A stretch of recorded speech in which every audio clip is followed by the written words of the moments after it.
Voici tout ce qu'il reste de l'avion. Un appareil totalement broyé.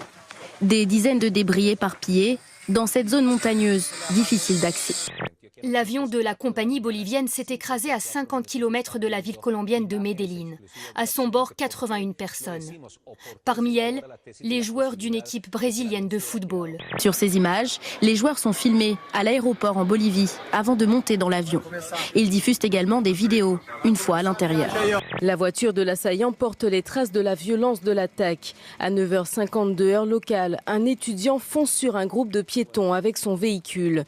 Il poursuit sa course à pied muni d'un couteau de boucher. Voici l'homme qui a attaqué le campus de l'université de l'Ohio.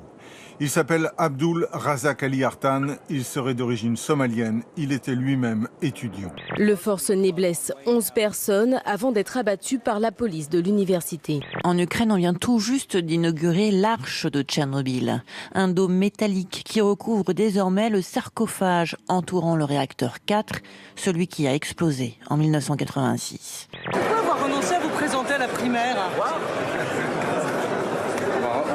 Vous avez des drôles de traduction. Manuel Valls met de l'huile sur le feu avec ses déclarations intempestives. C'est totalement irresponsable. En plus, ils ont la même politique. Personne ne peut obliger le président à être candidat. Personne ne peut empêcher le président d'être candidat. Ça veut dire qu'à l'heure où on se parle, il n'a pas pris sa décision ?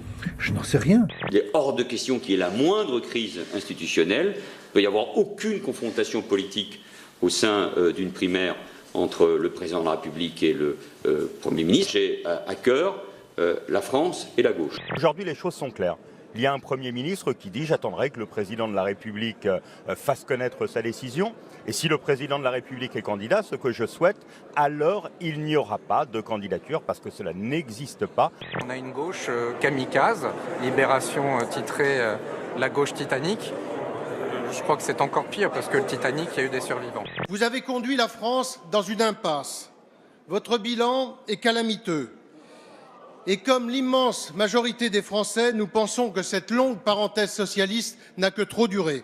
Il n'y a pas eu de parenthèse socialiste, il y a eu un vote souverain des Français en 2012 qui ont élu un président de la République. Et c'est ça, respecter la démocratie. François Fillon, le rassembleur, a effectivement choisi de ménager toutes les sensibilités. Au sommet du parti, plus de président, mais une direction collégiale avec notamment Bernard Accoyer, l'un de ses plus proches soutiens nommé secrétaire général. On repart tard. Voilà. L'accent de Bordeaux s'est imposé comme une évidence, hein. Vous l'avez vite. J'ai pas le choix. J'avais pas le choix. Laurent Wauquiez est certes écarté de son poste, mais pas exclu du dispositif. Il devient premier vice-président. Comment vous vous décririez auprès du grand public qui est en train de vous découvrir ? Le grand public, il s'en fiche. Mais non, justement, on vous voit partout. On vous voit partout, monsieur Retailleau. C'est quoi vos grandes valeurs et vos grands principes, monsieur Retailleau ?